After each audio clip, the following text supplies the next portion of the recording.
अमेरिकी F-35 steel fighter jet या रूसी Su-57 लड़ाकू विमान भारत में पिछले कई महीनों से इन्हीं दोनों लड़ाकू विमानों की चर्चा चल रही थी, लेकिन अचानक से एक नया दावेदार सामने आया है। रिपोर्ट में दावे किए जा रहे हैं कि भारत ना तो रूसी Su-57 खरीदेगा और ना ही अमेरिका से F-35 खरीदेगा, बल्कि भारतीय अधिकारी अब दक्षिण कोरिया के KF-21 लड़ाकू विमान खरीदने की संभावना पर विचार कर रहे हैं। बताया जा रहा है कि भारत का multi role fighter aircraft project, जिसके तहत 114 लड़ाकू विमान खरीदे जाने हैं, उस कैटेगरी में KF-21 खरीदने की बात चल रही है। हालांकि MRFA प्रोग्राम के तहत अभी तक लड़ाकू विमान राफेल खरीदने की योजना थी, लेकिन बाद में विचार किया गया कि MRFA प्रोग्राम को दो हिस्सों में बांट दिया गया। इसके तहत 60 राफेल खरीदे जाएंगे और बाकी पांचवी पीढ़ी के लड़ाकू विमान F-35 या Su-57 खरीदे जाएंगे।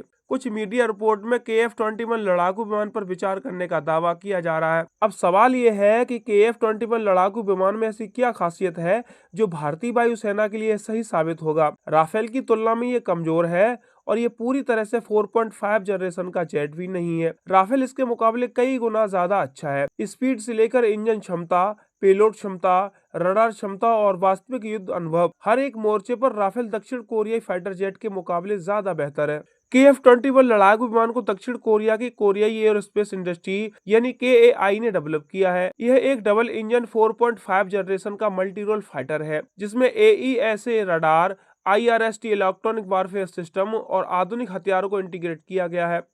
इसके अलावा ये फाइटर जेट 2 JEF 414 इंजन से ऑपरेट किया जाता है, जिसे भारत भी अपने स्वदेशी लड़ाकू विमान तेजस MK2 में लगाने की योजना बना रहा है। इसके अलावा M का पांचवी पीढ़ी के लड़ाकू विमान में भी इस इंजन को शामिल करने पर बातचीत चल रही है। लिहाजा सवाल यह है कि अब भारत पहले ही इस इंजन के साथ तेजस MK2 बना ही रहा है, तो फिर उसी इंजन वाले KF-21 लड़ाकू विमान को खरीदने की क्या जरूरत है। अगर इस विमान को लेकर दलील ये दी जा रही है कि भारत में इसका प्रोडक्शन हो रहा है, तो ये इतना आसान नहीं है। दक्षिण कोरिया भी टेक्नोलॉजी ट्रांसफर और सोर्स कोड देने के मामले में यूरोपीय देशों से एक कदम भी पीछे नहीं है। बात अगर कीमत की करें तो KF-21 की कीमत अन्य प्रतिस्पर्धियों के मुकाबले तुलनात्मक रूप से जरूर कम है, लेकिन इसके बावजूद इसकी प्रति यूनिट कीमत 87 से 110 मिलियन डॉलर के बीच हो सकती है, जो फ्रांसीसी राफेल, रूसी Su-57 और अमेरिका के F-35 जैसी विमानों से थोड़ा ही कम है। लेकिन सवाल है कि भारत के सामने जो खतरे हैं, यानी चीनी लड़ाकू विमान के, उससे मुकाबला करने के लिए हमें लड़ाकू विमान चाहिए। बात यहाँ कम कीमत की नहीं है,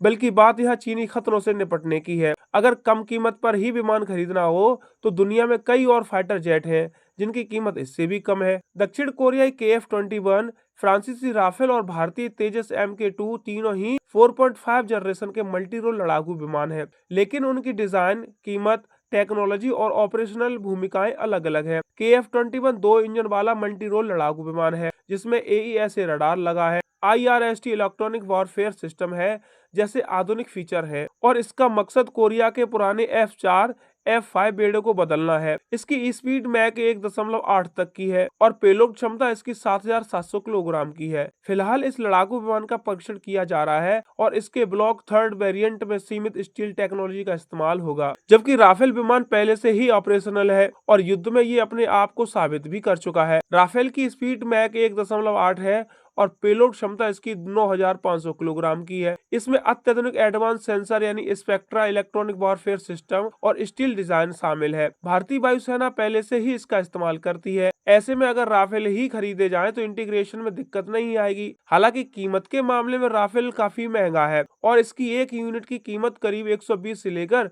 140 मिलियन डॉलर तक जाती है। वहीं अगर बात भारत के स्वदेशी तेजस MK2 लड़ाकू विमान की करें तो इसे HAL डेवलप कर रहा है और इसकी क्षमता राफेल के बराबर होने की संभावना भी है। हालांकि यह सिंगल इंजन वाला मिड वेट फाइटर है जिसकी पेलोड क्षमता 6,500 किलोग्राम की है और इसकी स्पीड मैक 1.8 की है। भारत के लिए सबसे बड़ा फायदा यह है कि ये एक स्वदेशी लड़ाकू विमान है, यानी सप्लाई चेन के लिए हमें किसी और पर निर्भर नहीं रहने की जरूरत है। इसके अलावा इसमें भारत का स्वदेशी उत्तम AESA रडार, अस्त्र 3, एयर टू एयर मिसाइल और दूसरे स्वदेशी हथियारों को इंटीग्रेट किया जाएगा। इसमें ब्रह्मोस नेक्स्ट जनरेशन मिसाइल को भी इंटीग्रेट किया जाएगा। ऐसे में तेजस MK2 भारत की दीर्घकालिक रणनीतिक आत्मनिर्भरता का प्रतीक है। इसलिए क्या वास्तव में भारत दक्षिण कोरिया के लड़ाकू विमान KF-21 खरीद सकता है? इसकी उम्मीद कम लग रही है।